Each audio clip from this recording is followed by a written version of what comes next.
to my party, we're just getting started. A life is a dream or a nightmare scarring. Hand me a drink, cause I think I'm going all in. Get me a... 안녕하십니까. 아시아투데이 TV에서 보내드리는 라이브 방송 송국근의 현장정치 10월 25일 금요일 순서 시작합니다.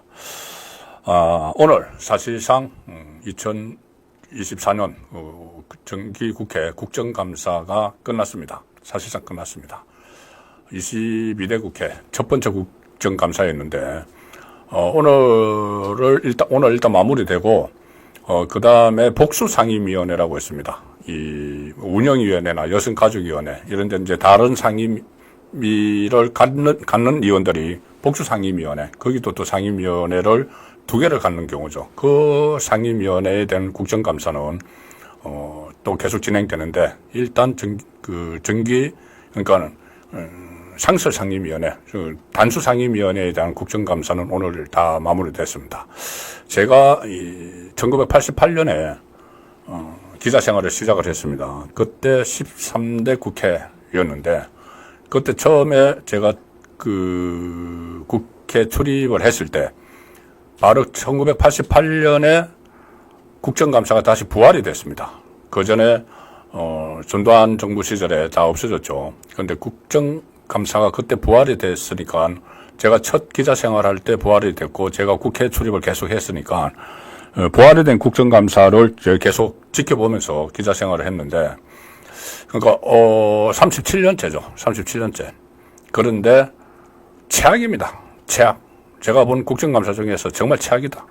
여태까지 국정감사 제대로 된 적 없죠. 항상 이 정책 실종, 정치감사 이렇게 이야기를 했는데 정치감사 중에서도 이번에는 완전히 이재명 방탄을 위한 그런 국정감사였다. 는 점을 말씀드리고 왜 그렇게 됐는지 잠시 후에 다시 한번 살펴보도록 하겠습니다. 자, 오늘도 송국근의 현장 정치는 1부에서는 지면 신청 분석, 아시아투데이 최신 기사를 중심으로 행간의 뜻을 좀 살펴보는 그런 시간을 갖고 그 다음에 이슈 집중해볼 시간에는 크게 3가지입니다. 하나는 이 대장동 재판, 오늘 대장동 재판이 열렸는데 거기서 이재명의 육성 녹음이 털어졌습니다. 자, 무슨 내용일까요? 제가 썸네일에도 이재명 육성 녹음 터졌다. 위례에도 비자금 저수지 만들었나. 자, 위례 신도시 이야기하는 겁니다. 위례 신도시도 지금 재판을 받고 있죠. 근데 위례 신도시를 만들 때, 건설할 때 또 대장동처럼 뭔가 커넥션이 있었다는 의혹이 계속 제기가 돼서 지금 재판을 받고 있는데 그 재판에서 실제로 이재명의 음성 녹음이 하나 나왔습니다. 공개가 됐습니다. 자, 그게 어떤 의미가 있는지 어떤 내용인지 잠시 후에 살펴보고 그리고 이재명 지금 아마 이재명이 다 모든 재판이 다 무섭지만 그 중에서도 가장 중형이 나올 수 있는 것이 빠른 시일 내에 이런 시일 내에 중형이 나올 수 있는 것이 대북송금이죠. 북한 조선노동당에 뇌물 준 그 사건인데 그 뇌물이 전달이 어떻게 됐을까? 뇌물 전달 그 과정이 이 법정에서 정언이 나왔습니다. 자, 그 부분도 잠시 후에 소개를 드리도록 하겠습니다.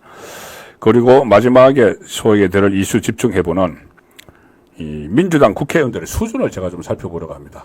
그 사례를 오늘 하나 들고 국회에서 이런 막말 쌍욕이 그냥 기자들도 다 있고 TV 카메라가 켜져 있는데 거기서 쌍욕을 한 국회의원이 있습니다. 자, 그 부분. 그래서 이 민주당 국회의원들의 수준. 사실 이 22대가 최악의 국회가 되고 있는 것이 다수당인 민주당의 새로 들어온 의원들, 그전에 의원들도 마찬가지지만 새로 들어온 의원들의 수준이 상당히 떨어져 있죠. 왜 그런 상황이 벌어졌는가? 친명횡재. 공천 때문에 그렇습니다. 비명 행사시키고 친명횡재, 자기 사람들을 집어넣으려고 깜냥도 안 되는 사람들을 전부 배치 달게 하고 심지어 이재명 변호사들, 대장동 변호사들도 막 배치 나눠주고 깜냥도 안 되는 사람들이 들어와서 이 국회를 난장판으로 지금 만들고 있습니다. 자, 그 상황을 소개를 드리도록 하고 또 오늘은 금요일 제가 2조의 인물을 선정을 하죠. 오늘 베스트 이 주에 누가 과연 정치권에서 베스트였는지 또 워스트였는지 그 부분도 함께 말씀을 드리도록 하겠습니다. 네, 먼저 아시아투데이 기사입니다. 좀 뭐 속이 안 들을 수도 없습니다. 이게 지금 현실이기 때문에 얼마나 지금 윤석열 정부가 어려운지 현실이기 때문에 소개해 드리겠습니다. 지지율 조사 이야기입니다. 아시아투데이 인터넷판 기사입니다. 지지율이 매주 금요일날 갤럽 조사 나오죠. 윤 대통령 지지율 20%. 6주 만에 다시 최저치입니다. 20%. 저번에 6주 전에 20%가 한 번 나왔죠. 그래서 이게 다시 10%대로 떨어지면은 상당히 불안하다. 국정 운영을 동력이 생기지 않는다. 그런 걱정들을 했는데 그 다음에 22%가 나와서 좀 반등이 됐었습니다.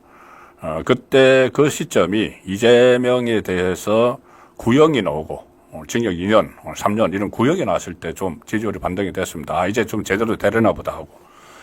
그런데 그 다음에 또 뭐 아시다시피 친윤, 친한 갈등 뭐 이런 것들이 있으면서 다시 20%대로 떨어졌습니다. 한국갤럽이 지난 22일, 24일, 4일 동안 전국 만 18세 이상 101명 윤 대통령 직무 수행 긍정률 20%, 전주 대비 2%포인트 또 떨어졌습니다. 9월 2주차 조사에서 20%를 기록해서 최저치를 보이다가 이후 23%까지 회복을 했지만 결국 다시 최저치로 내려왔고 부정평가 비율 70%입니다. 70%. 자, 지난주에 69%였죠. 1%가 더 늘어났습니다. 이 갤럽은 왜 이렇게 긍정평가 아니냐, 부정평가 하느냐 이유를 물어보죠. 긍정평가는 외교 27%로 가장 많았고 국방안보, 결단력, 추진력, 뚝심인데 외교, 국방안보 이것은 최근에 이제 방산 수출 그리고 외교, 순방 외교 이런 데 대한 성과를 나타내는 건데 부정평가 이유 중 1위가 역시 김건희 여사 문제입니다. 15%. 경제, 민생, 물가 못한다보다 더 많습니다. 전반적으로 잘 못한다. 여당 내부 갈등 이것도 결국 김건희 리스크와 관련된 문제죠. 자, 그래서 이것을 봐도 지지율 회복을 위해서는 지지율을 회복해야지 동력이 생깁니다. 국정 운영 동력이 생기고 한동훈 대표 자꾸 각을 세우는데 그것도 무력화시키려면은 대통령의 지지율이 올라가야 됩니다. 지지율이 떨어지면 떨어질수록 여당에서 차별화를 하려고 하죠. 야당뿐이 아니고 여당까지. 그것이 지지율이 올리는 게 급선무인데 이 상황을 보면은 지지율을 어떻게 하면 올리는지는 나옵니다. 김건희 여사 문제 15%, 부정평가, 여당 내부 갈등 2%, 그리고 전반적으로 잘못한다 안에도 저게 들어가 있을 겁니다. 갤럽은 2주 연속 김 여사 관련 문제가 경제 민생과 함께 부정평가 이후 최상위에 올랐다. 지역별로 보면은 충격적입니다. 부산, 울산, 경남이 27%, 가장 높은 지지율이 27%인데 대구, 경북이 26%입니다. 26%. 대통령 지지율이 보수 우파의 심장부라고 하는 대구, 경북에서. 그리고 그때 대구, 경북에서 득표율이 얻은 득표가 한 75%를 득표를 했죠. 대선 때. 그러면은 그때 얻은 표의 3분의 1 밖에 지지를 3분의 1밖에 못 받고 있다는 이야기입니다. 3분의 2가 떨어져 나갔다는 이야기죠. 반타작도 아니고 3분의 1 타작한 겁니다. 지금 현재. 연령대별로도 70대 이상은 그전에 한 지지율이 80%까지도 나오고 했는데 이제 41%. 이 정도입니다. 그래서 지지율이 어느 정도 뒷받침돼야지 이 국정 운영을 할 수가 있고 또 이 추진력, 동력 다 나옵니다. 여당 대표 자꾸 이렇게 차별화를 하려고 하면은 지지율만 더 받치고 있으면은 충분히 그것을 무력화시킬 수도 있죠. 그런데 지지율이 이 상황에서는 계속 나약한 모습을 보일 수밖에 없습니다. 그런데 지지율을 올려야 되는데 지지율이 왜 떨어지는지 이유가 나서니 그럼 지지율을 올릴 수 있는 방법도 찾을 수가 있겠죠.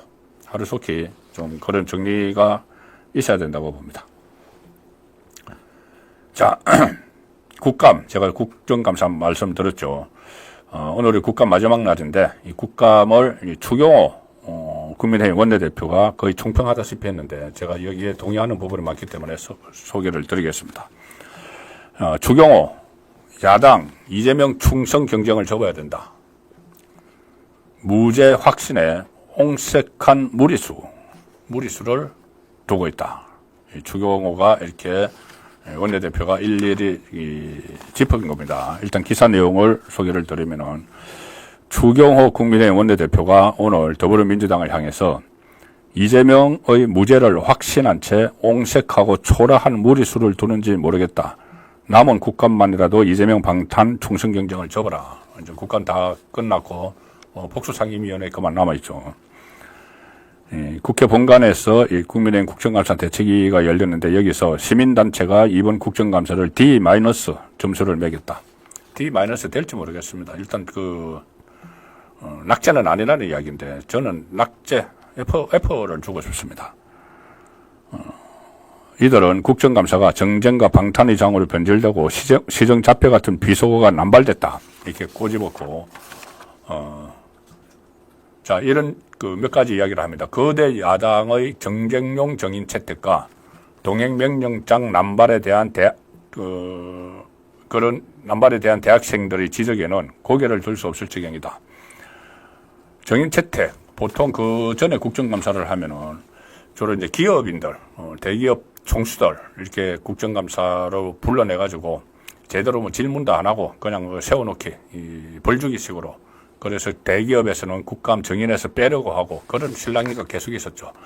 그런데 이번에는 그런 것보다 이재명 방탄을 위한 정인 채택 이런 게 굉장히 많았습니다. 그리고 이 정인 채택에 이제 응할 수가 없으니까 이게 뭐 정치적 목적이 있으니까 응하지 않으니까 그러면 뭐 동행명령장 발부 뭐 이래가지고 그것도 동행명령장 발부하면은 용산까지 막 쳐들어갔죠. 국회 직원들이 처음에 원래 국회 직원들이 동행명령을 집행을 하게 돼 있는데 그걸 국회의원들 야당 민주당 의원들이 쭉 가가지고 사진 찍기 위해서 동행명령장이라는 것을 뭐 가슴에 품고 막 사진 찍고 용산 가가지고 경찰 보고 비켜라 경비 경찰들에게 폭언을 퍼붓고 자 이런 모습들은 전부 다 이재명 방탄에 지금 정신이 팔려있기 때문에 그런 겁니다. 그래서 이번 국감의 키워드는 딱 두 개였죠. 이재명, 김건희. 이걸로 지금 온통 국감을 떼워버렸습니다. 국정감사라는 것이 국회의원들의 이 한 해 농사를 추수하는 시즌이다. 그렇게 이야기를 하죠. 엄청난 준비를 해서 각 상임위원회별로 행정부를 질타를 하고 시정할 것인 지정을 하고 시정을 받아내고 하는 것이 국정감사인데 이번에 아마 행정부 3편했을 겁니다. 행정부. 왜 편했냐?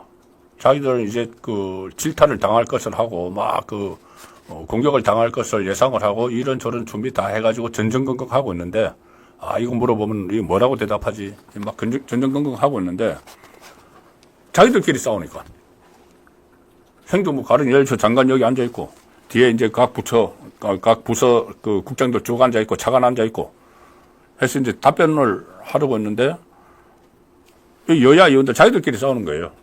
자기들끼리 막 싸우고 막 욕하고 막 고성 지르고 오늘도 막 그러면 행정부 참 편하죠. 속으로 웃었을 겁니다. 전부 다들. 이거 뭐야 이거. 그게 지금 국회의 수준인 거죠. 추경호 이런 이야기합니다. 가기 정통위 국정감사의 경우에 공직자들을 일렬로 세워놓고 모욕을 준 정동영 의원의 갑질로 시작해서 그때 쭉 뭐 경찰에서 나온 사람들 쭉 서세요. 자 검찰이 제일 앞에 하고 쫙 줄을 세웠죠. 정동영 대통령 선거에도 출마했다는 사람이 다른 초선 의원들이 그렇게 해도 꾸짖고 막아야 될 사람이 직접 그 갑질하는 모습을 시범을 보여줬습니다. 시범. 김우영 의원 법관 출신 주제에 이런 말을 했죠. 대한민국 모든 전현직 판사를 모독하는 막말로 끝냈다. 이 김우영 이야기는 저희가 잠시 후에 구체적으로 좀 드리겠습니다. 김우영 어떤 사람인지부터 시작해서 왜 이런 사람들이 금배지를 달게 됐는지까지 제가 조금 잠시 후에 말씀을 드리도록 하겠습니다. 제가 국회를 출입하면서 항상 느꼈던 그 패단입니다. 김우영 대표적인 인물인데 뭐 그 외에도 많지만은 제가 잠시 후에 왜 이런 저질 행동이 나오는지를 분석을 나름대로 해보겠습니다. 또 이 추경호 이런 것도 지적을 합니다. 이번에 보면은 법사위가 국정감사를 하는데 대검 검찰도 국정감사를 했고 법원도 국정감사를 했죠.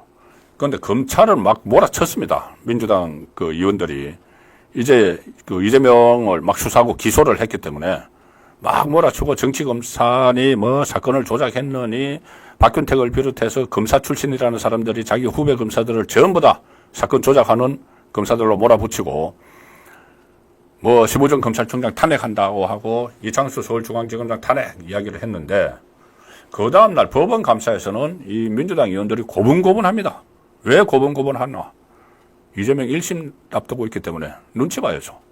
그 부분도 지적을 합니다. 이 법사위 국정감사의 경우에는 자동으로 배당된 이재명의 재판을 재배당해야 한다는 억지생 때부터 시작을 해서 또 판사들에게 이 대표의 무죄 선고를 압박하는 요지경 발언도 쏟아냈다. 해유도 하고 압박도 하고 막 그건 난리였죠. 또 오죽하면은 서울고등법원장이 법관 입장에서 비감한 생각이 든다. 법원을 압박하는 행동으로 비칠 발언을 삼가달라고 했겠나. 자, 그래서 추경호 원내대표, 여당 원내대표 입장에서 본 소감을 이렇게 밝혔는데 저도 말씀드렸다시피 이런 국정감사 정말 처음 봅니다.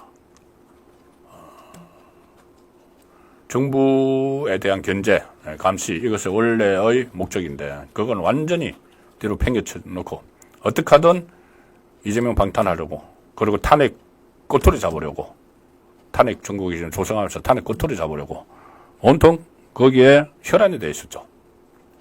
혈안이 돼서 과거에는 뭐 국정감사를 하면은 뭐 그 정부를 질타해서 정부를 꼼짝하지 못하게 하면은 국감 서타 그래서 국회의원들 막 띄우고 했는데 국감 서타는커녕 정말 꼴불견 백태들을 보였습니다. 왜 이런 상황이 벌어지는지 잠시 후에 제가 한번 분석을 해보겠습니다. 이재명의 방탄도 방탄이지만 국회의원들을 자질, 특히 민주당 친명 횡재를 한 그 사람들 이야기를 잠시 후에 좀 드리도록 하겠습니다. 아시아투데이 세 번째 소개해드릴 기사, 마지막 소개해드릴 기사는 문다혜입니다. 정말 또 문다혜 씨 때문에 국민들이 스트레스를 받고 있는 상황인데 자고 일어나면은 하나씩 둘씩 터져 나옵니다. 본인이 그때 이상직 뇌물 사건 가지고 압수수색을 하고 뭐 이렇게 하니까는 SNS에 글을 올렸죠. 이쯤 되면 막 가자는 거지요. 노무현 전 대통령이 했던 말을 빌어서 이쯤 되면 막 가자는 거지요. 참지 않겠다. 무슨 뭐 호숫가의 개구리다. 뭐 무수거 던진 돌에 내가 맞았다. 이게 전부 다 무수거 던진 돌이 아니고 자기가 던진 돌이죠. 문다혜 본인이 던진 돌이고 막 가는 건 문다혜입니다. 막 가는 삶을 지금 살아왔죠. 대통령 딸이 된, 뭐, 그전은 모르겠습니다. 뭐, 그전에 뭐, 일본에 가가지고,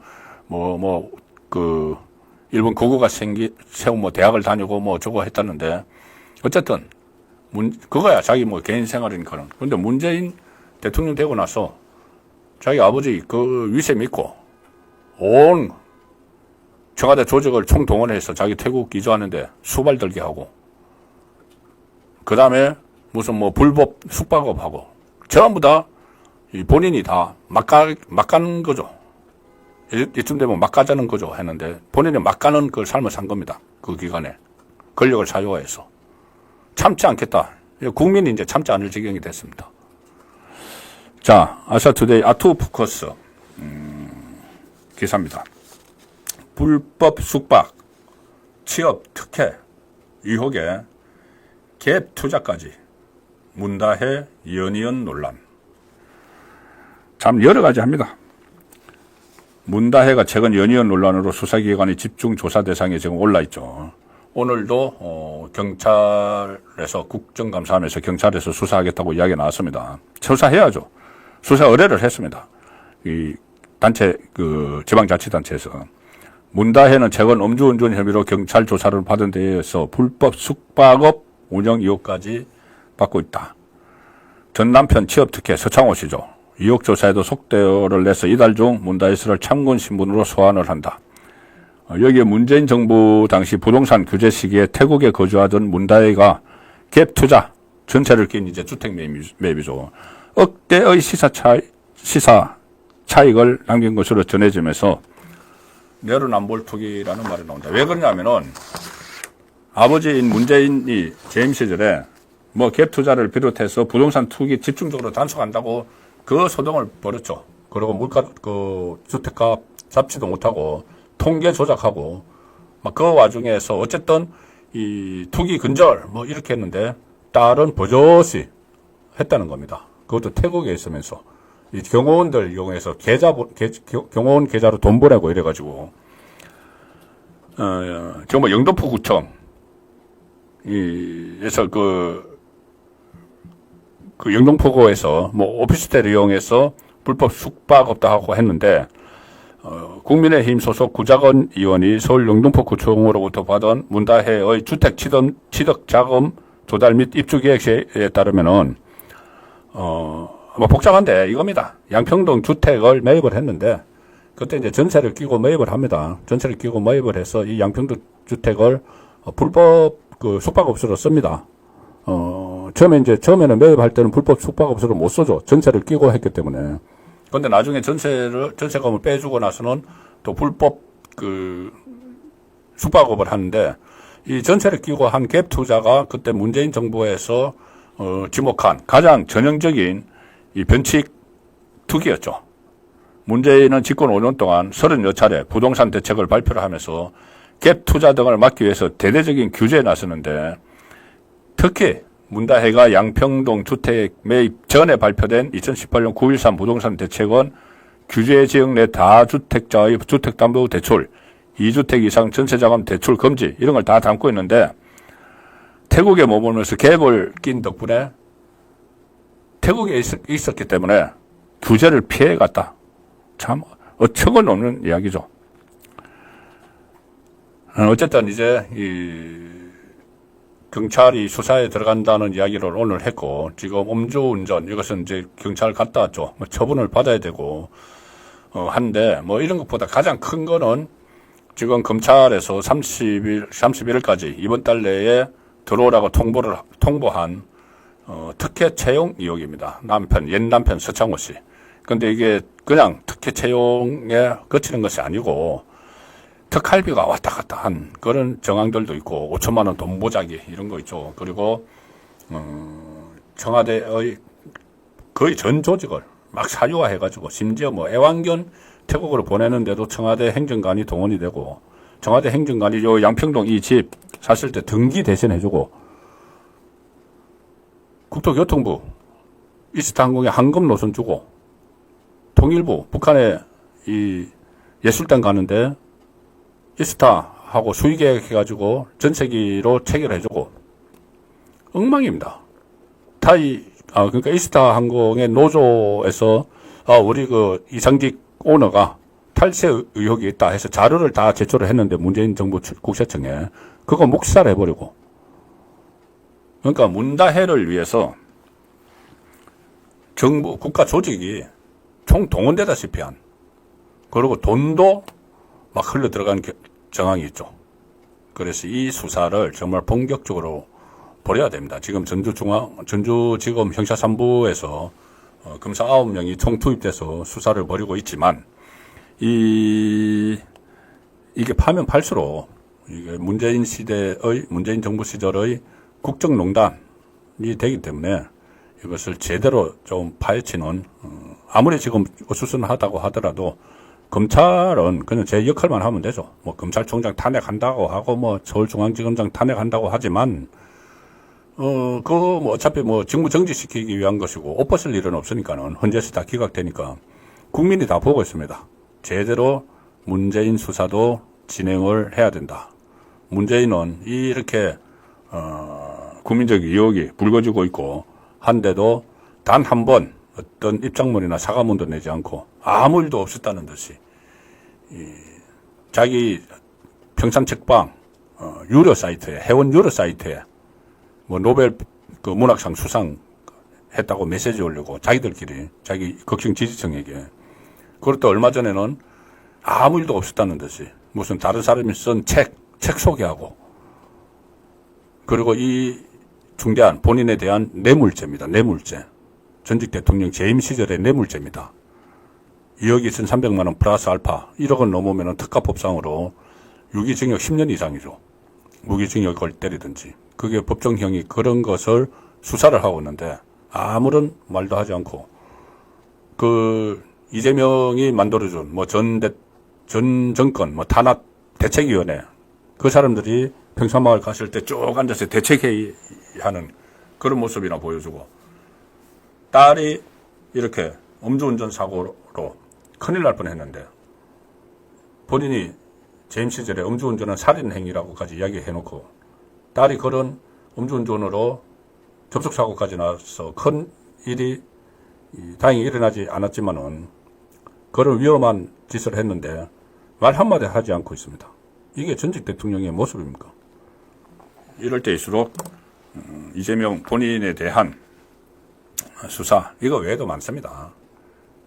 지금 본인이 몸통으로 수사만 하면 이재명이 몸통인 것이 월성 원성 경제성 조작, 울산시장선거 불법 개입, 서해 공무원 월북몰이, 전부 다 문재인이 결정을 한 거죠. 그래서 문재인에 대한 수사도 본격화해야 됩니다. 11월 달에 소환이 되고 나면은 그다음부터 다른 지금 그 밑에서 멈췄던 임종석 선에서 멈춰버렸거나 아니면 국가안보실장 또는 국정원장 선에서 멈춰버린 그 수사들 다시 다 해야 된다고 저는 생각을 합니다. 일부 지면 심층 분석은 여기서 마무리하고 10월 25일 금요일 보내드리고 있는 송구권의 현장 정치 이수 집중회부 시간입니다.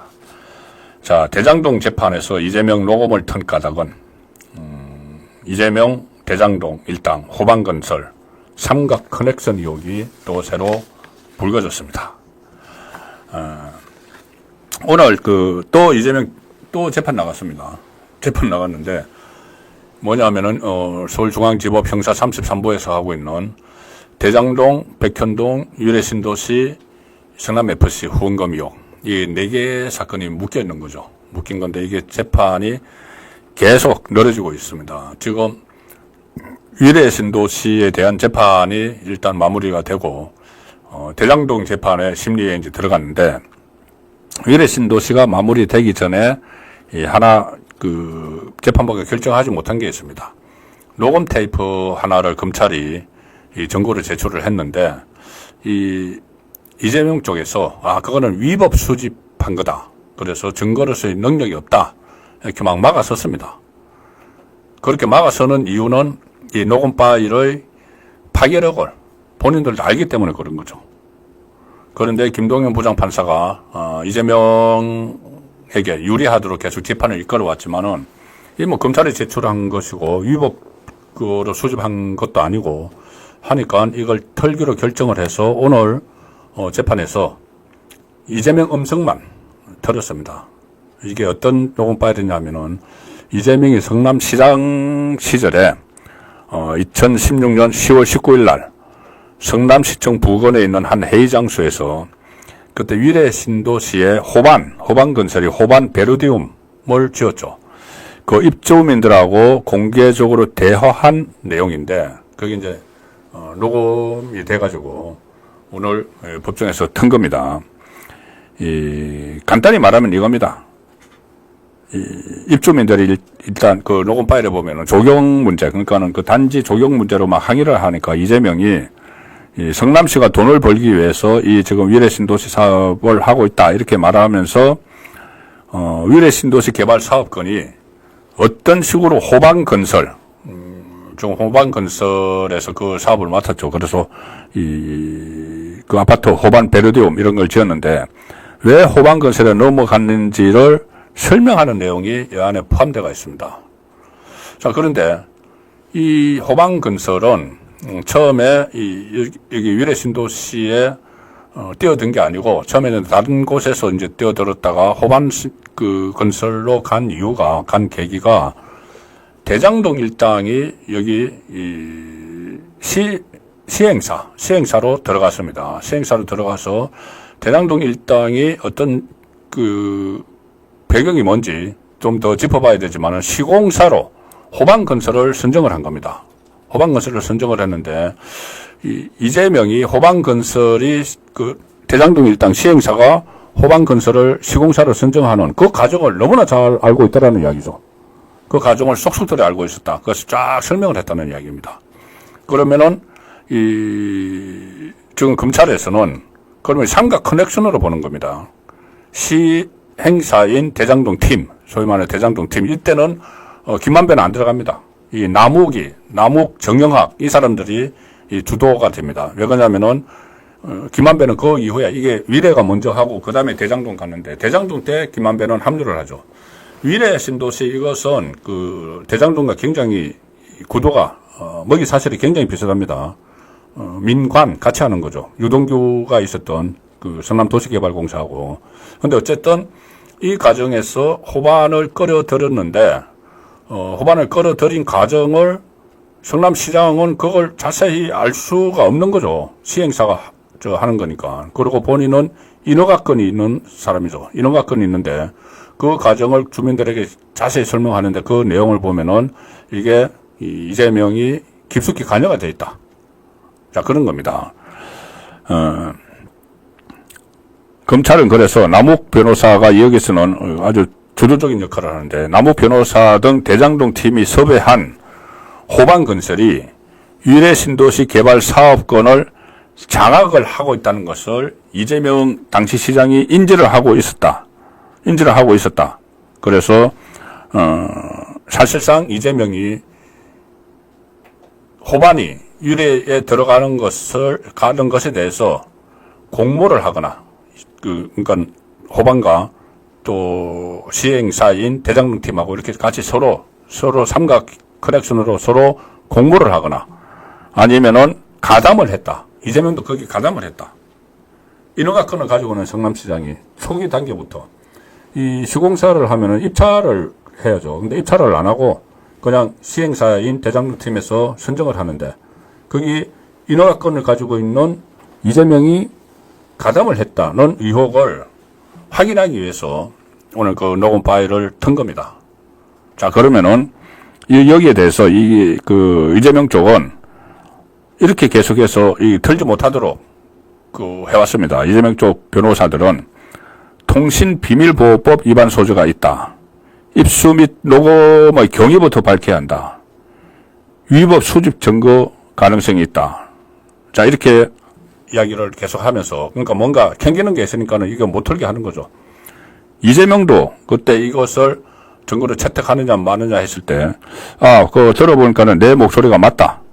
그런데 녹취록, 그러니까 이제 녹음 파일을 텍스트죠. 녹취록을 읽어봤는데 내용이 별 게 없다.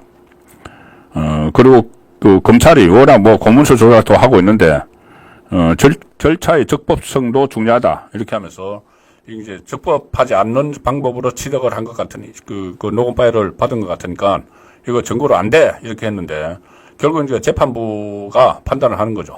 그래서 이재명에게 우호적인, 김동연 재판부도, 계속 그 양쪽의 의견을 듣고 나서, 또 위법 수집 증거, 위법으로 수집한 건지, 그것도 다 판단을 하고 나서 결국은 털기로 하고 오늘 이것을 튼 겁니다. 그러면은, 여기서, 이런 생각이 들죠. 이재명이 왜, 그러면 호반과 대장동 팀이 하는 것을 그대로 다 받아들였을까? 인허가도 다 해줬겠죠. 이제 성남시장이니까는. 그럼 당장 생각나는 것이 대가죠, 대가. 자, 대장동에서 김만배와 이렇게 결탁을 해서 400몇억 원 저수지를 만들었다. 그 의혹 아직도 안 풀리고 있습니다. 그 저수지 중에서 대선 후보 경선할 때, 이낙연하고 경선할 때 호남에 조직을 만든다고 김용희 그 대장동 일당에게 우리 저수지에 묻어놓은 돈 좀 줘 해서 처음에 20억 달라고 했다가 8억인가 가고 나서 이게 들켰죠. 그때 이낙연 쪽에서 문제를 제기를 해서 더 이상 이 저수지 안에 있는 돈을 못 빼갔습니다. 그 대장동에 저수지가 있다. 그러니까 그 검은 돈 저수지죠. 그런 의혹들이 구체적인 액수까지 그때 다 나왔습니다. 그리고 백현동에도 있죠. 백현동 그 웅벽 아파트 4단계 용도 상향해 준 거. 거기는 이 브로커 김인섭 씨가 개입을 했죠. 대장동은 김만배, 백현동은 김인섭. 브로커 김인섭 씨가 개입을 했는데 그때 개발업자인 정바울 아시아 디벨로퍼먼트 사장이 검찰에 거린 진술을 한 적이 있습니다. 브로커인 김인섭이 나에게 200억 원을 요구를 했다. 그 중에서 100억 원 자기 거고 100억 원 나머지 두 분 거라고 하더라. 그게 이제 이재명 정진상이다. 이제 그것도 저수지죠. 검은 돈의 저수지. 그리고 정자동 그 호텔 특혜 거기도 엄청난 이건이 달려있었기 때문에 인허가권을 이용해서 특혜를 줬다. 거기 또 저수지를 팠을 거다.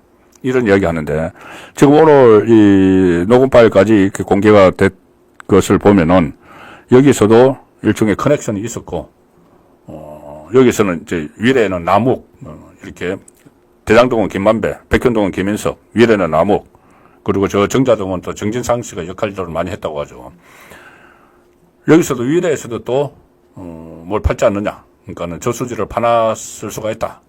자, 이런 겁니다. 그래서 이재명은 이 위례 신도시가 이 재판이 그러니까 이 심리가 다 끝났습니다. 끝났고 오늘 이제 새로운 것이 또 좀 뒤늦게 지금 녹음 파일이 더 덧붙여진 거죠. 공개가 된 거죠. 그러면은 이걸 빨리 선고를 해야 됩니다. 그때 검찰에서는 위례 신도시, 대장동, 백현동, 성남FC 다 묶였는데 이거 다 심리를 하고 나서 선고를 하면은 이거 언제 나올지 모른다. 대선 후에 1심에 나오겠죠. 그러지 말고 위례 신도시 심리가 끝났으니까 이거 따로 떼내서 이거 먼저 선고하자. 1심 선고하자. 나머지 3개는 계속 재판하고. 그렇게 했는데 그걸 김동연 부장판사가 안 받아들였죠. 받아들이지 않았죠. 그냥 시간 끌려고. 그런데 이게 이 정도 또 녹음 파일도 나오고 했으면은 이거 빨리 따로 떼내서 선고를 해야 됩니다. 아마 김동연 부장판사가 그 인사이동 때 다른 곳으로 가고 거기 형사 33부 부장이 다른 판사가 오면은 이거 다 분리를 해서 선고를 할 가능성도 여전히 있다. 그래서 위례 신도시도 지금 11월 달에 1심 선고 2개 나오는데 대북 송금 사건이 굉장히 빨리 1심이 또 나올 가능성이 있죠. 잠시 후에 말씀드릴 텐데 거기다가 위례까지 또 따로 떼내서 선고를 할 수도 있다는 말이 지금 나오고 있습니다. 그 상황에서 녹취록이 오늘 공개가 된 거죠. 위례 신도시 사업은 대장동 개발 사업하고 구조가 똑같습니다. 성남시 수정구 창곡동에 1137가구를 공급한 사업인데 두 사업이 모두 성남도시개발공사 주도로 진행한 민간 합동개발 방식이고 대장동 사업의 핵심 인물인 유동규 전 성남도시개발공사 본부장도 여기 그때 참여를 했고 남욱 변호사, 정영학 회계사 그리고 이들의 가족이 위례 신도시 사업에도 다 관여를 한 겁니다. 호반건설이 위례 신도시 사업의 시공자 자격으로 참여를 했고 위례 호반 베르디움이 들었었는데 그러니까 호반건설이 시공사로 확정되는 과정에서 이 시행사인 대장동 탱가 일종의 내부 거래가 있었다. 그래서 이 사업으로 수백억 원의 배당 이익을 챙겼고 그러면 최종 승인권자인 사업 최종 승인을 하고 인허가를 내주는 그 책임자인 이재명이 이거를 인지를 하고 있었다. 그래 내부 거래를 하고 있는 것을 그러면은 이재명도 거기 가담을 한 공모를 했거나 가담을 했거나 뭐 했을 가능성이 높은 거죠. 그럼 인허가 지금까지 보면은 대장동, 백현동 전부 다 인허가를 막 내주면서 대가를 받았으니까 이 역시 어떤 대가가 있는 것 아닌가. 검찰은 지금 그것을 들여다보고 있는 상황입니다.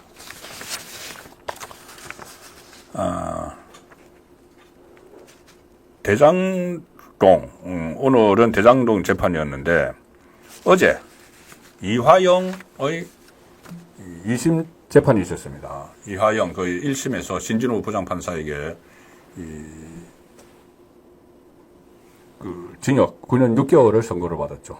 그런데 2심이 지금 진행 중인데 2심이 굉장히 빨리 진행이 될 거라고 하고 있죠.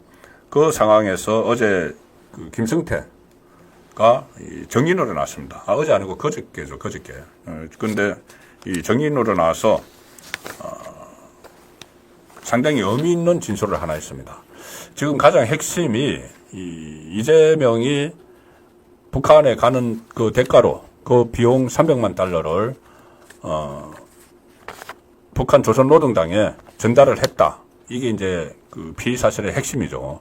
그런데 이재명 쪽 변호인들하고 일부 좌파 매체에서 여기 이제 문제를 제기하는 게 하나 있습니다. 뭐냐면은 이 300만 달러를 주는 그 과정에서 가장 먼저 70만 달러를 북한 쪽에 줬는데 누구에게 줬느냐 하면은 이 검찰의 공소장에는 북한의 대남 공작원 리호남에게 70만 달러를 먼저 줬다. 필리핀에서 국제회의를 할 때 그때 김성태가 리호남을 만나서 줬다. 이렇게 되는데 민주당 그리고 이재명의 변호사 그리고 일부 좌파 매체들은 거기에 대해서 아니 리호남은 필리핀에 간 흔적이 없다. 이 숙박자 명단에도 그때 회의에 참석한 숙박자 명단에도 리호남 이름은 없고 또 회의 참석자 명단에도 리호남은 없다. 이렇게 주장을 하면서 그러시기 허구다. 필리핀에 가지도 않았는데 어떻게 리호남이 이 70만 달러를 김성태에게 받았단 말이냐. 이렇게 계속 주장을 해오고 있었죠. 그런데 이번 재판에서 방용철 쌍방울 부회장이 이 대남 공작원 리호남을 필리핀에서 직접 만났다. 자, 이렇게 어제 재판입니다. 어제 재판. 제가 지금 날짜를 헷갈렸는데 이거 어제 재판입니다. 대남 공작원 리호남을 필리핀에서 직접 만났다. 이렇게 또 정언을 했습니다. 어떻게 아주 구체적으로 정언을 했는데 이 구체적 정언을 말씀드리기 전에 리호남이 왜 필리핀에서 흔적이 없는가? 그것은 리호남이 북한 정찰총국 소속 대남 공작원이기 때문이죠. 대남 공작원이면 스파이인데 스파이가 어디 그 호텔에 먹을 때 자기 이름으로 득 대고 자기 신분증 내고 자기 이름으로 먹습니까? 회의에 참석할 때 자기 이름으로 안 하죠. 그리고 리호남은 그 중국 여권을 뭐 7개, 8개씩 가지고 다녔다고 하는데 그러니까 리호남의 흔적이 없는 거죠. 그런데 방용철 쌍방울 부회장은 리호남을 자기가 직접 만나서 김성태가 있는 호텔 방으로 데려가서 거기서 70만 달러를 주고 어디 70만 달러를 어떻게 줬다는 그 내용까지 아주 상세하게 디테일하게 진술을 했습니다. 자, 그러니 이게 신빙성이 있는 거죠. 그러니까 북한 조선노동당 대남 공작원 리호남에게 대남 공작원입니다. 대남 공작원을 만나서 김성태가 돈을 준 거죠. 70만 달러. 다 합하면 300만 달러고 우선 70만 달러를 선불적으로 준 거죠. 왜? 이재명 북한 보내려고 그때만 해도. 서울 고법 형사 1부 심리로 어제 열렸습니다. 이화영의 2심 재판에서 방용철 부회장이 정의인으로 출석을 해서 이화영이 2019년 7월 북한 정찰총국 출신 대남 공작원 리호남이 이 필리핀 아시아 태평양 국제대회에 있었는데 거기 참석해서 김성태 전 쌍방울 회장을 만났는지 이화영이 직접 물어봅니다. 그렇게 물어보니까는 그래 대남 공작원 리호남을 필리핀에서 직접 만났다. 방용철이 그렇게 대답을 하는 거죠. 그러니까는 피고인 이화영이 직접 정인신문을 한 겁니다. 정말 당신이 맞는 거 맞느냐? 리호남을 맞는 거 맞느냐? 70만 달러 줄 때. 리호남은 거기에 온 흔적이 없는데. 근데 방용철은 직접 만났다고 하고 구체적인 진술을 합니다. 이 위챗이란 게 있죠. 중국 모바일 메신저인데 위챗을 통해서 리호남과 방용철 자신이 계속 연락을 했고 호텔 로비에서 필리핀 그 호텔 로비에서 리오남을 만나서 이제 접속을 한 거죠.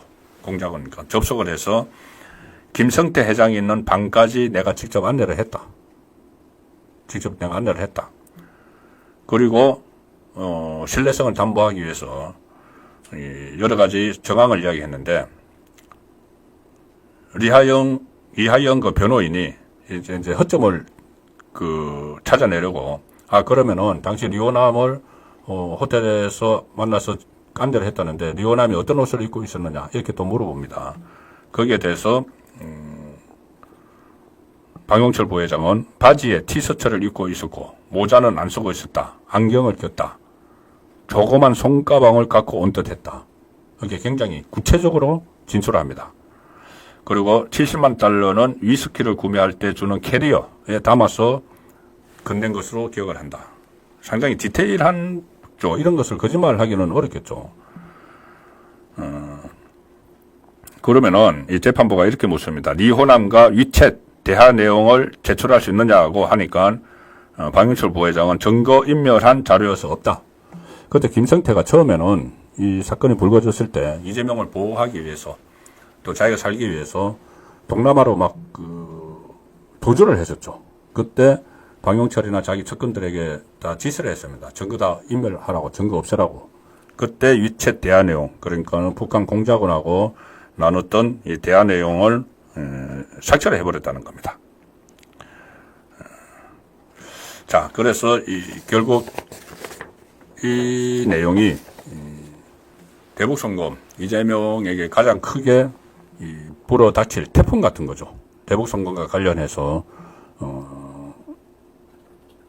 실제로 돈이 갔다는 것을 아주 구체적인 정황을 박용철 쌍방울 부회장이 현지에서 본인이 직접 체험을 하고 목격을 한 거니까 그걸 이야기를 했다. 그걸 본인이 이제 정인선서하고 했기 때문에 만약에 그런 일이 없으면 나중에 본인이 처벌을 받는데 거짓말을 할 가능성은 굉장히 낮죠. 그래서 이것이 이하영의 2심 재판에서 나온 그 진술인데 이하영의 2심이 결정이 되면 이제 연내에 선고를 한다고 했습니다. 그 고법 부장판사가. 그러면 거기에 대한 결정, 그러니까 그 판결문에 나온 내용들은 신진호 부장판사가 구체적으로 더 심리를 안 하겠다고 이야기를 했죠. 그러면 그걸 그대로 받아들이는 겁니다. 대북송금, 이재명 방북을 위해서 300만 달러 줬다. 이거 그대로 이제 1심에서 받아들이면은 결국 이재명 재판이 굉장히 빨라지죠. 굉장히 빨라져서 이재명의 대북송금 1심이 상당히 빠른 시간 내에 나올 수 있다. 이하영의 2심을 보고 바로 나올 수가 있다는 거죠. 이하영 2심이 10월 31일 날, 이달 다음 주입니다. 다음 주에 바로 종결을 하고 구형을 또 선고를 하고 그러면 한두 달 이 판결문을 써서 연내에 이하영의 2심 결과가 나오죠. 그럼 그것을 인용을 해서 그것을 그대로 가지고 와서 이재명에 대한 선고를 바로 할 수도 있다는 것이니까 이재명 선고는 내년 초 이러면은 연말까지도 나올 수 있는 대북 선거 가지고 그런 상황, 새로운 상황이 하나가 또 한쪽에서 전개가 되고 있습니다. 동시다발적으로 막 터지는 거죠. 미래 신도시나 조금 전에 말씀드린 대로 녹음이 막 공개가 되고 이 대북 선거는 재판이 신속히 지금 진행이 되는 그 상황으로 가고 있습니다.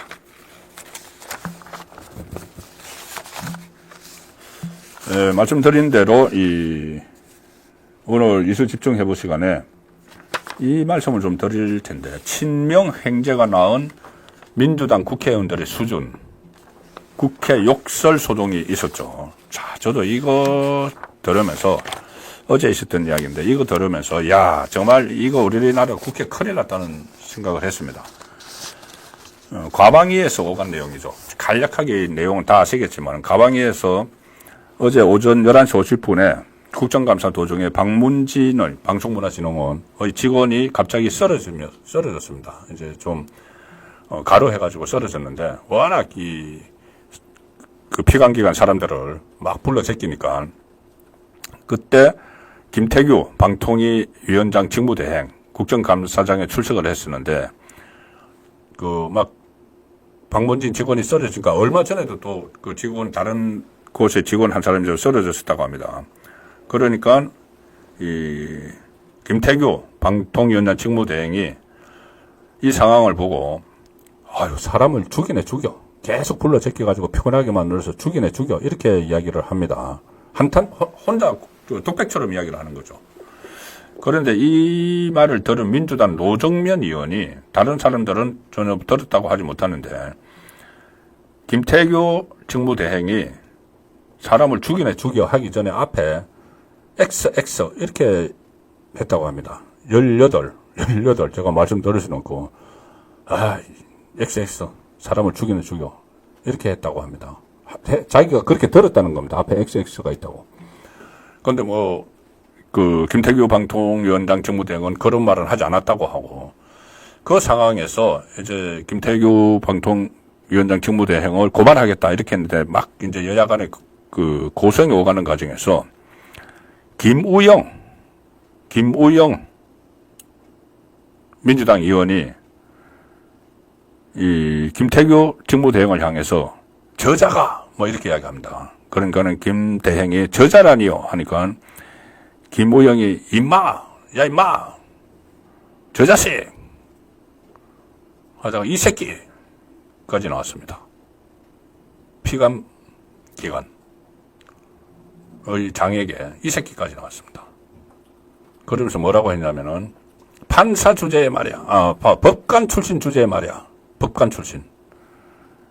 김태규 방통위원장 직무대행이 판사 출신이죠. 법관 주제에 말이야.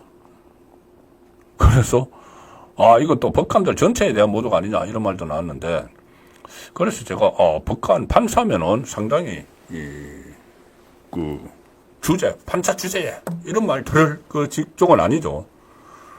그래서 제가 그러면 김우영은 도대체 무슨 주제인가 뭐 하는 사람인가 찾아봤는데 아니나 다를까 제가 가장 이 민주당 그 국회의원들 중에서 정말 과연 저 사람들이 국회의원 역할을 할 수 있는가 이렇게 눈여겨보는 사람들이 바로 국회의원들 보좌관, 비서관 출신입니다. 왜 그러냐 하면은 제가 비하하는 것이 아니고 보좌관, 비서관들은 대부분 이 정책 가지고 보좌를 하죠. 민주당에도 그런 사람들이 있습니다. 정책 가지고 국회의원을 보좌를 하는 사람들, 국민의힘에도 있고.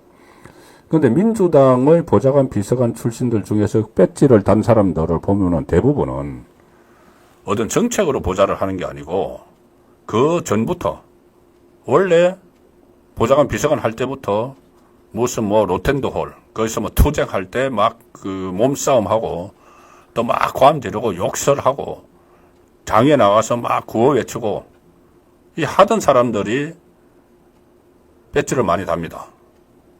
그렇게 해가지고 어떤 계보에 서가지고 거기서 완전히 돌격대 역할을 하고 해서 국회의원 된 사람들이 상당히 많습니다. 민주당 안에. 보좌관, 비서관 출신들이 많은데 물론 정책을 잘 보좌를 해서 정책 상임위에서 이렇게 이 두각을 나타내가지고 지역민들한테 인정받는 경우도 있겠지만 제가 볼 때는 많은 사람들은 민주당 사람들은 그렇습니다. 그렇게 해서 이제 배지를 다루는데 특히 이번 22대 국회에서는 이재명이 이 비명 행사를 시켰죠. 비이재명계. 그때 본인의 체포동의안에 찬성을 했다고 해서 한 30명 정도 리스트를 만들어서 전부 떨어뜨렸습니다. 비명 행사. 그 중에서는 제가 볼 때도 좀 양식이 있는 그런 의원들도 있었는데 그런 의원들은 다 내쳤죠. 내치고 그 자리에 새로운 사람들을 꽂아넣는 게 친명 횡재 이렇게 이야기했죠. 국회의원 깜도 안 되는 사람이 횡재를 해서 국회의원이 됐다는 이야기입니다. 국회의원이 됐다는 이야기입니다. 그래서 대장동께서 변호했던 사람들이 줄줄이 배지 달고 아마 변호사비 대신 배지 줬다 이런 말까지 나오고 있죠. 그리고 충성을 다하는 사람들을 막 그 배지를 줬는데 제가 이 쌍욕을 한 김우영 의원이 그 대표적인 부류라고 하는 이야기가 아니고 제가 그 찾아봤던 이유가 그겁니다. 법관 주제에 했기 때문에 그러면 이거 무슨 주제인가 찾아보니까는 바로 국회의원 비서관을 시작해서 보좌관을 거쳐서 기초자치단체장 하고 이번에 국회에 들어왔죠. 전형적인 민주당 보좌관 비서관의 출석 코스입니다. 그렇게 들어왔으니 계속 그 민주당 보좌관 비서관 할 때 그때 장얼병 비서관을 했고 이미경 보좌관을 했습니다. 그 민주당에서 무슨 뭐 장애투쟁하고 무슨 로텐돌 증거하고 할 때 이런 걸 다 그게 이제 몸에 밴 거죠. 몸에 배워서 저는 그런 오늘 그 욕설이 어제 그런 그 쌍욕이 튀어나온 것 아닌가. 그래서 이 말은 전체 국회의원들의 질이 지금 확 낮아지고 있는데 그 중에서 특히 민주당 친명 행제한 사람 이 김우영은 지금 이재명 대표의 정무조정실장입니다. 과거에 정진상이 맡았던 자리죠. 그래서 이 친명 행제가 나온 민주당 국회의원들의 수준 이 문제를 말씀을 드렸습니다. 어제 저는 그 자리에서 이 새끼라는 말을 듣고 너무 충격을 받았기 때문에 왜 이런 그 현상이 벌어지는가를 제 나름대로 설명을 드린 겁니다.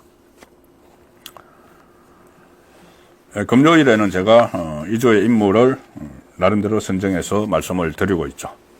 2조의 인물 베스트와 워스트 말씀드리겠습니다. 베스트는 이 수원고법의 문주형 부장판사 그리고 수원지법의 신진우 부장판사 이 두 사람이 제가 좀 전에 말씀드렸죠. 이 대북송금 수사 재판을 하고 있는데 이재명 1심 선고를 빨리 하기 위해서 아주 콤비 플레이를 하는 듯이 보입니다.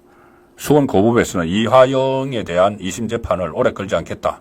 2심 구속기한 내인 연말까지는 2심 선고를 내리겠다. 그래서 굉장히 신속하게 이화영을 재판을 하고 있죠.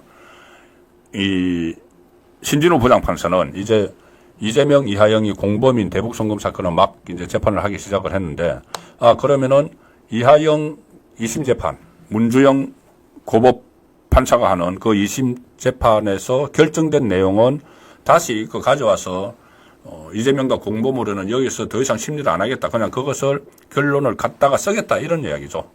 그 취지는 그런 겁니다.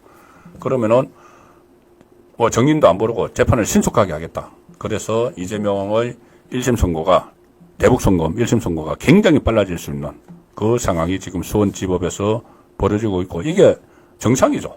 재판 질질 끌지 않고 이렇게 하는 게 정상이죠. 그래서 문주영 수원고법 부장판사와 신진우 수원지법 부장판사 이 주에서 이번 주에 가장 돋보인 인물이었다. 워스트는 정청래 법사위원장, 최민희